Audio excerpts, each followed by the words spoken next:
next lesson, we'll begin integrating more curved lines into our image. Alright, so in the previous lesson we finished drawing our roof here. Now in between lessons I went in and added a few more details, very simple details. If you've made it this far you can probably repeat those on your own. But you know what I'd like to do now is go ahead and work to add some more curved lines into our composition here. Now we spoke in the last lesson about how this entire image is looking very geometric. There's mostly straight lines here and mostly geometric forms. So it might suit us and serve us well to go ahead and work to integrate some more curved lines in some areas here, making for a nice contrast between all these straight lines. So I'm going to go ahead and zoom in here, and we're going to start here with these inset windows. I'm going to go ahead and work to create sort of an arch right here, and we're going to be able to repeat that over onto these other three columns of windows. Now I have gone ahead and created a new layer here, just layer 1 right there above building, so we're not drawing right on top of our building layer. So we can combine those two layers at a later point. Now, you know, in looking at these windows, we're going to think about this in terms of where the flattest part is. Now I'm thinking about where the flattest part is. I'm just going to draw a line right here, and I'm guessing that that flat part is going to be right about there. Now this part right here is going to fall off a lot more gradually, starting here in the center, and then as it reaches this point it's going to fall off a little sharper. So we're going to start off with some horizontal segments, working our way into maybe some 1 pixel segments and then some vertical segments as we work towards the corner of the window over here. And this part on the other hand is going to fall off a lot quicker. There's a lot less area to travel here. So let's go ahead and think about maybe pulling in some vertical lines first here, just like so. And we'll move on to some 1 pixel lines after we have a few of those built up. Now we need to come in and sort of work to meet, or work to get these two lines to meet here. So I'm going to come in and let's maybe erase one of those pixels there. And we'll come in and add in a few more of these horizontal segments. And then we'll work to connect those two here. We're getting pretty close here. I may go ahead and raise that up one, just like so. Now that's actually looking pretty good, but we need to work to smooth this area out some. So I want to come over here now at this point, and I tell you what, let's go ahead and raise this up a bar. I think we've gotten a little bit low here. I want to erase that just a little bit. I want to come in and add that flat part a little bit further to the right here, maybe not quite so long. And then we're going to work to fill in this gap right here. Now, we've got sort of this area right here. And, you know, if it suits you to freehand that and instead of trying to worry about the calculating the stepping here and then come back in and clean that up at a later point, hey, that whatever works for you. So I'm finding that that is a pretty good workflow for myself. So I might come in here and just freehand that line in and look to see how it needs to be better. Now I'm thinking that maybe we need to start a little higher here, and I'll work to redraw that a couple times, and I may even come in here and just sort of model that out a little bit. So you can see here that we've got a really thick nasty line here that needs to be cleaned up. So I'm going to come in here and do that now. So we'll come in and just shave this line down just a little bit here, sort of molding it into place. Now, I may need to come up and add a pixel or two just to fill in some gaps, but for the most part, at this point, it's just cleanup. So as we move through here and just sort of clean this area up some, we'll eventually end up with a curve that is satisfactory for the line that we're drawing here. So I'm going to just erase that away. We may need to smooth this area out here just a little bit more. Let me go ahead and grab my pencil tool again. Maybe we add one more little line up here at the top.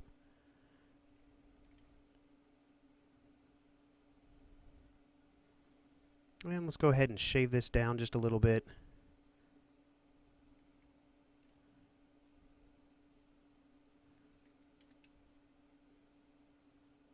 Ever so slightly, then we'll clean up some of these extra pixels. Let's go ahead and zoom out and take a look. That's actually looking pretty good, and I'm pretty happy with that curve. So that's a curve that I'm going to go ahead and duplicate over to these other columns of windows. So let's go ahead and just lasso that up and duplicate that. We'll come over and snap that in right there. Snap it in over here. And one more time over here. Alright, now we've created the initial arch of these insets. Now, if we come over here and look at our layer stack, we've got those windows all on this buildings layer right here. So what I'm going to do first, I'm going to go ahead and select that mask, and let's go ahead and get rid of this horizontal bar right here. So I'm going to go ahead and grab my black color as my foreground color. Just get rid of that line right there. Go ahead and get rid of this line as well.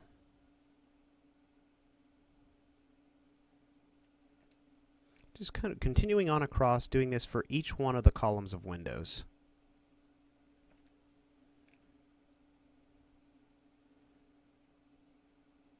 Alright, so we're looking pretty good here. Now, at this point, I think I'm pretty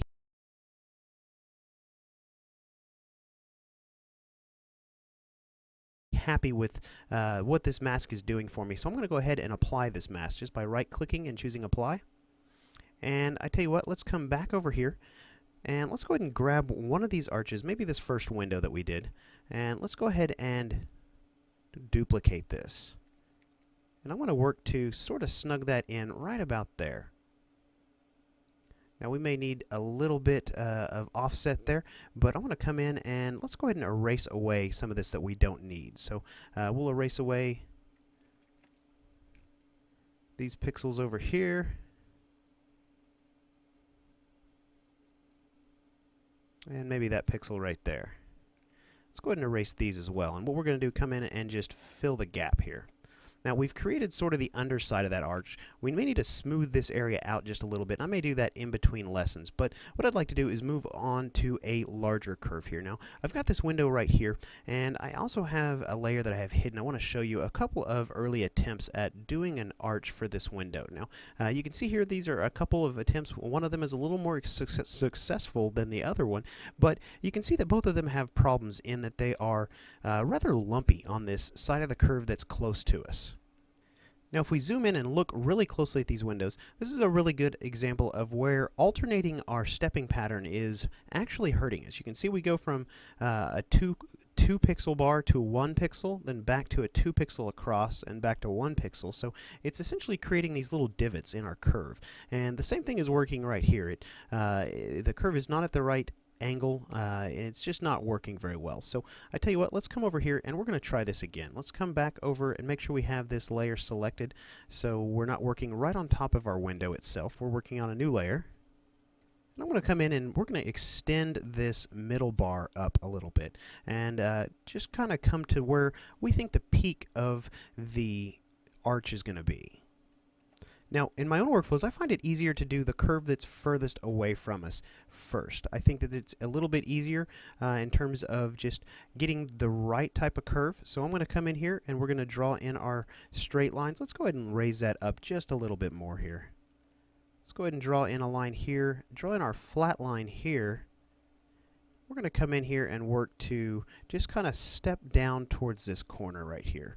So we'll come in with about 5 pixels. Do about 4, just slowly stepping down here towards that corner. And you can see here that we really don't have enough curve there. So what I think we need to do is probably raise that up a little bit. Let me go ahead and grab my lasso tool. We'll elevate that up just a little bit more. And we're going to work on this. So let's go ahead and grab our eraser tool here. And actually, let's grab our lasso again. I want to come in and extend this out just a little bit. We're going to drag this over some,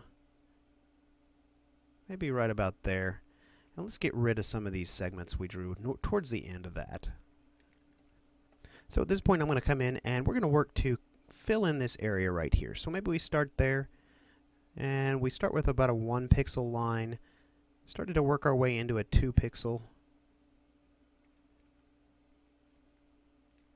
Actually, let's start a little bit earlier with that 2 pixel, then a 3. And that's starting to look a little bit better here. I think we can work with that. Now, for this second part of this window, you know, it's probably not going to be the most time efficient method to do this in a fashion that we just did, to try and manually step this down. So let me just show you a way we can cheat and do this. Nobody ever said we couldn't cheat, right? So I tell you what, let's go ahead and grab our pen tool here. We're going to draw a path. So we've already got this first curve here. Let's go ahead and drop an anchor point right there and pull out the Bezier handles. And we're going to drop another one right here. And I'm going to play with these Bezier handles just a little bit using my selection tool, actually my direct selection tool. It's right here in your tool panel, and we're going to pull those Bezier handles out just a little bit till we can get this curve really similar to this one over here, to where it's believable that this is part of the same window. So let's go ahead and zoom out just a little bit here. Maybe we could pull that one down some, pull this one out just a little bit more.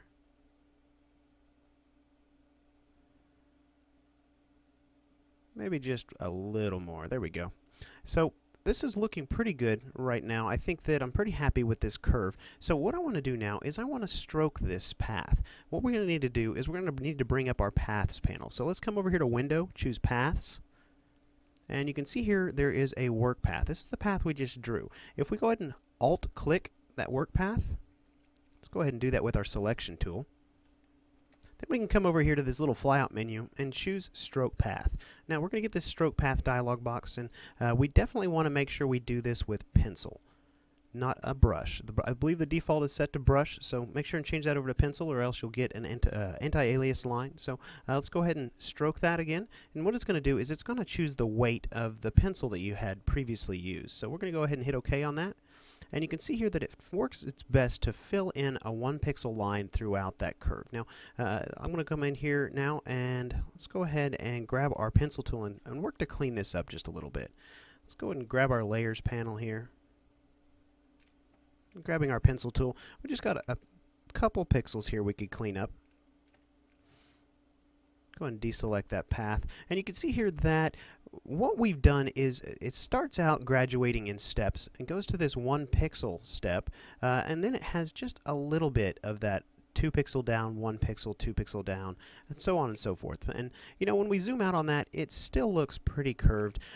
We don't have those little lumps all throughout it. I think that's pretty good. So we're going to go ahead and go with that. And I'll go ahead and extend these lines up and complete this window in between lessons. And I'm also going to go ahead and bring in some colors in between lessons. Now, we worked on the fire hydrant early in this course, and adding color to this composition is really going to be no different than the process of adding color to the fire hydrant. We're going to come in first with flat colors, we're going to plan for shadows and highlights, and then we're going to work to slowly integrate the line work into the illustration. So in the next lesson, we're going to pick up where we're leaving off here, and we're going to look at how we can make brick patterns for the walls.